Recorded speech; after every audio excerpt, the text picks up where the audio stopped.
Zamislite da je vaš dom posljednji zid koji stoji između jednog carstva i svega što još nije osvojilo. To je značilo živjeti u Beogradu leta 1456 godine. Ali da bismo razumeli zašto je ovaj jedan grad toliko važio, moramo se vratiti 3 godine unazad, do trenutka koji je promenio sve. Godine 1453. pao je Konstantinopolj. Posljednji živi ostatak starog rimskog sveta srušio se za svega nekoliko nedelja pred mladim osmanskim sultanom po imenu Mehmed II. Jedva je bio u 20. godinama. I gotovo odmah, pogled mu se okrenuo prema severu i zapadu prema Ugarskoj i prema gradu tvrđavi koji mu je stajao na putu, Beogradu. Za Srbe koji su živjeli u tom trenutku, prijetnja je bila lična na način koji malo ko danas može da u potpunosti shvati. Decenijama ranije, 1389. godine, srpska srednjovekovna država bila je slomljena na Kosovu polju. Mnogi srpski vlastelini, vojnici i obične porodice već su pobegli na sever, u ugarsku teritoriju, noseći sa sobom ništa osim sećanja, tuge i stare nade da će se jednog dana plima okrenuti.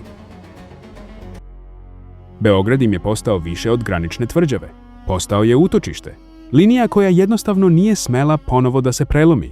I kada je Mehmed krenuo prema severu s ogromnom vojskom negde oko 70.000 ljudi, po savremenim procenama ljudi, unutar tih zidina nisu branili samo grad, branili su jedino tlo koje im je ostalo. Branilaca je bilo između 5 i 7.000 vojnika. To je sve. Protiv carske armije 10 puta veće od njih. Kako se brani zid pred takvim izgledima? Branitelji su bili neobična mešavina.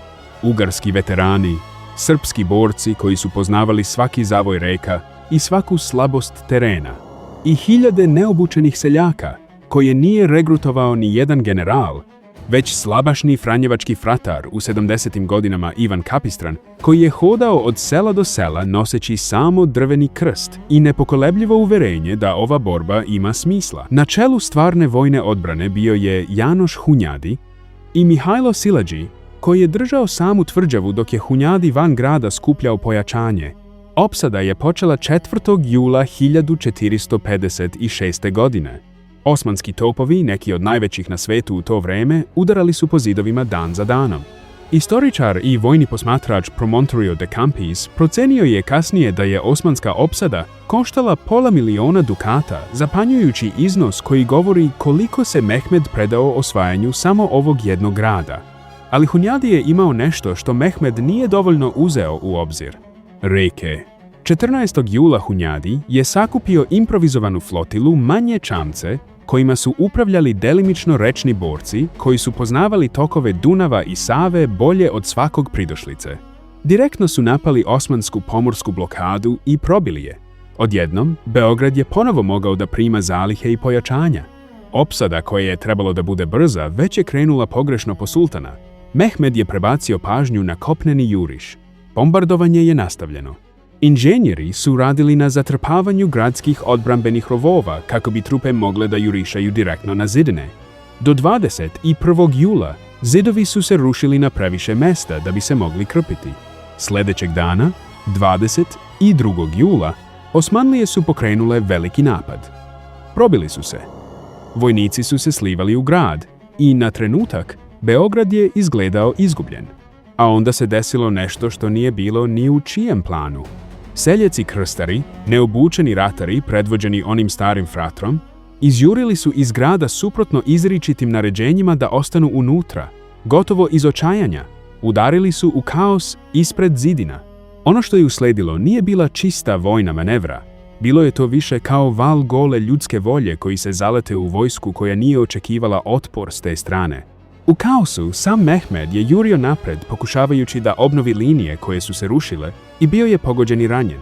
Nekoliko visokih osmanskih vojskovođa poginulo je u istoj borbi, uključujući Beglerbega Rumelije i zapovednika elitnih janjičara. Sultanovu vojsku, najstrašniju vojnu silu na svetu u tom trenutku, uhvatila je panika i povukla se prema severu pod okriljem noći, ostavljajući za sobom veći deo opreme za opsadu. Beograd je izdržao. Vest je stigla do Rima i proširila se po celom kontinentu u roku od nekoliko nedelja. Papa Kalist III naredio je da crkvena zvona zvone u podne u znak proslave tradicija koja, u tihem i velikim delom zaboravljenom obliku, u nekim crkvama opstaje i danas. Ali evo dela koji gotovo nikada ne ulazi u slavljenje. Pobjeda nije donela olakšanje. Već za nekoliko dana kuga je izbila unutar opustošenog grada. Hunjadi se razboleo početkom avgusta i umro manje od 3 nedelje nakon svog najvećeg trijumfa. Kapistran je umro od iste zaraze 2 meseca kasnije. Nijedan od njih dvojice nije doživeo da u potpunosti shvati šta su kupili onim letom. A za Srbe posebno, cena je bila još dublja. Despot Đurađ Branković, ostareli vladar koji je ceo život pokušavao da zaštiti ono što je ostalo od srpske samostalnosti pod nemogućim pritiskom, umro je pre nego što je godina uopšte istekla. Čitava jedna generacija vođa sa svih strana ovog krhkog saveza nestala je gotovo preko noći. Pobjeda je kupila vreme.